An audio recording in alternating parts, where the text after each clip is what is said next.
Hi అండి, welcome to our channel Kiranasri vlogs. అందరికీ శ్రావణ మాసం మొదటి శుక్రవారం శుభాకాంక్షలు అండి. శ్రావణ మాసం అంటేనే స్పెషల్, అందులోనూ శుక్రవారం అంటే ఇంకా స్పెషల్ కదా. నేనైతే ఈరోజు మార్నింగ్ కలశం పెట్టేసుకున్నాను, ఎందుకంటే మేము ఈరోజు ఒక టెంపుల్కి వెళ్తున్నాము. సో ఆ టెంపుల్కి నేను చిన్నప్పటి నుంచి వెళ్తున్నాను, బట్ పెళ్ళైన తర్వాత ఒక 2 times అలా వెళ్ళుంటాను. ఇంకా చున్ను పుట్టిన తర్వాత అయితే ఇదే ఫస్ట్ టైం. ఎలాగో శ్రావణ మాసం, అందులోనూ అమ్మవారిని దర్శించుకుంటే చాలా మంచిది కదా శుక్రవారం. సో మేము 11:30, 12కి అలా స్టార్ట్ అయిపోయామండి. ఇది నల్లమడికి దగ్గరలో ఉంటుంది. ఇక్కడ అక్కమ్మ గారు 7 మంది ఉంటారు.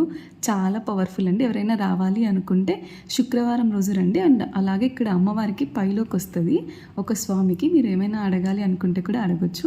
నేనైతే ఒడిబియ్యం ఇవ్వాలి అనుకున్నాను చున్ను పుట్టిన తర్వాత. సో నెక్స్ట్ టైం అది కూడా ఇచ్చేయాలి. సో ఇక్కడ దర్శనం చేసుకొని అమ్మవారిని ఇంకా ఇంటికి స్టార్ట్ అయిపోయాము. సో అంతే అండి ఈ వీడియో. మన వీడియోస్ నచ్చినట్లయితే so please do like, share and subscribe to our channel Kiranasri vlogs.